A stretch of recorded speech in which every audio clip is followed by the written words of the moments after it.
All right, welcome back to the channel. It's your boy Fanon, and in this video, we're going to talk about Terence Crawford and what a likely next move is for him.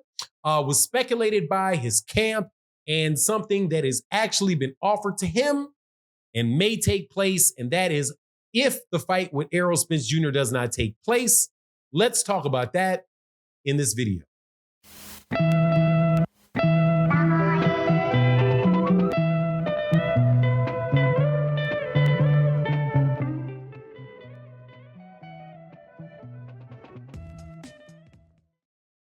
All right, welcome back to the channel. It's your boy Fanon, and in this video, we are going to be in the 147-pound division, dealing with the future.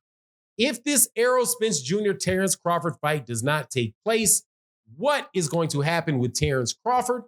In a recent statement by a team member of Terence Crawford, I think we got a little bit of insight. Also, statements by Bob Arum in the past may point us to where this man is going to go, and that could be back to Scotland with a fight with Josh Taylor. And Top Rank.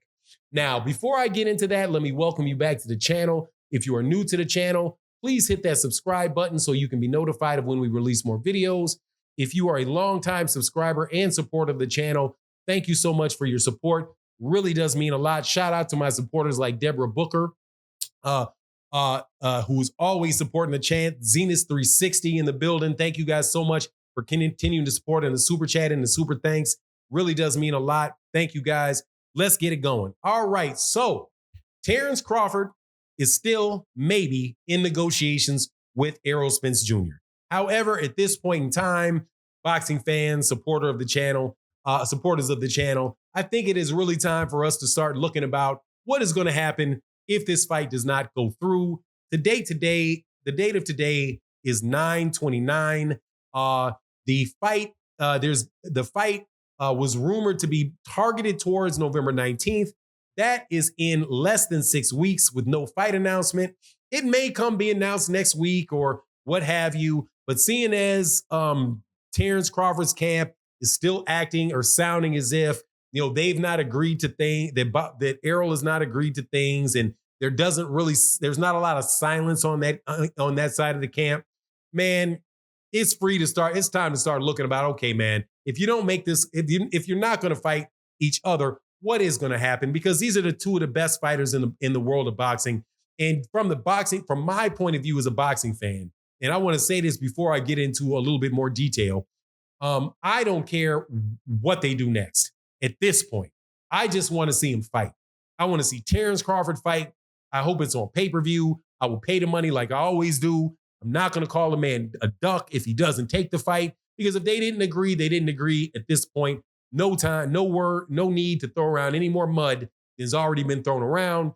Same thing for Errol Spence. If that fight doesn't go through, Errol Spence didn't duck. I'm not going to get into him and all of that stuff. I'm going to say, okay, man, who are you going to fight?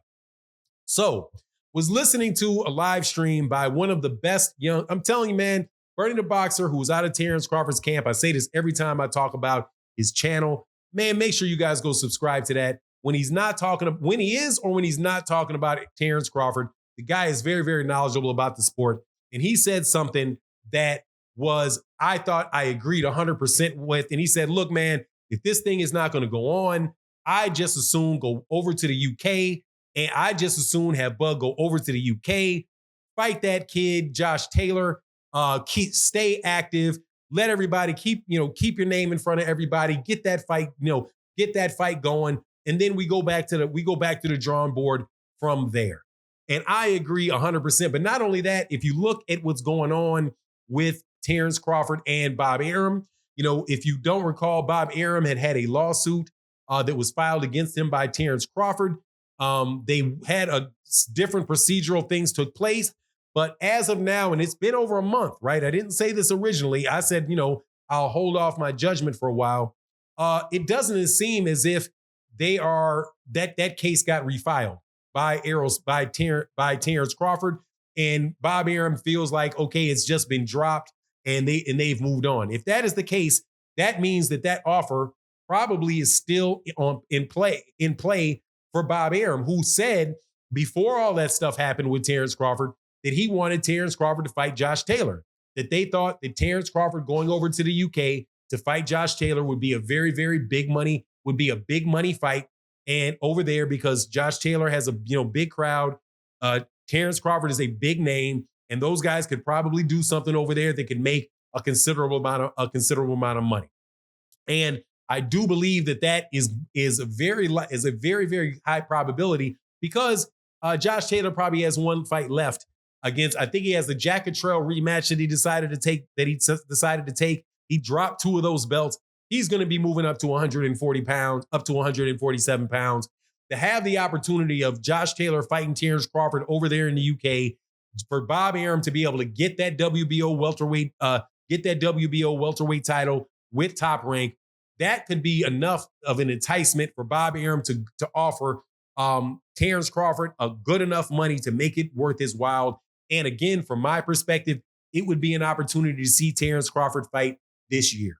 And again, all you guys that are out there, some people listen to the video all the way through. Some people just read the title or whatever.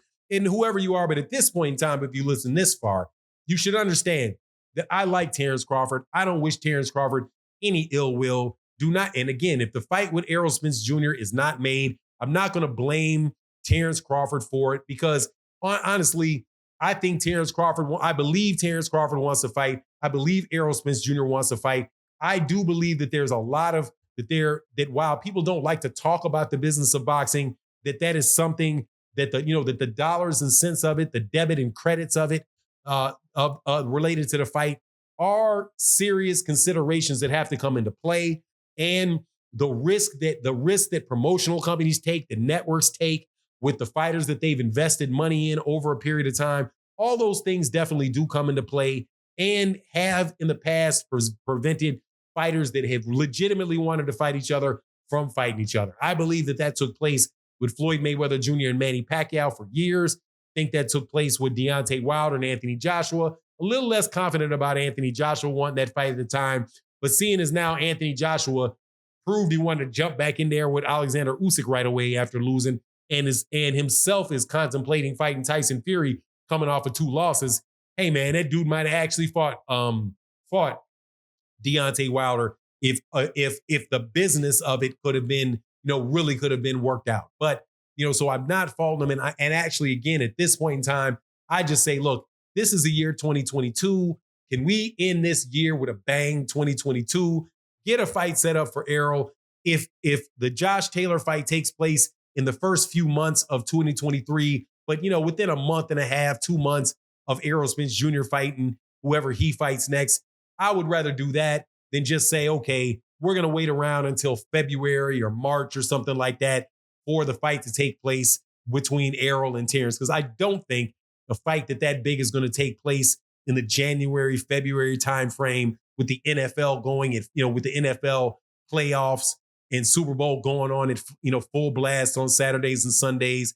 Typically, those type of big fights take place, in the May time frame, the September, November, fall time frame. I just hope that they would be able to do that and not, push this thing out too far and have this continue on. But anyway, that's my take on the matter. You let me know what you think in the comment section. With that, I'm out. Peace.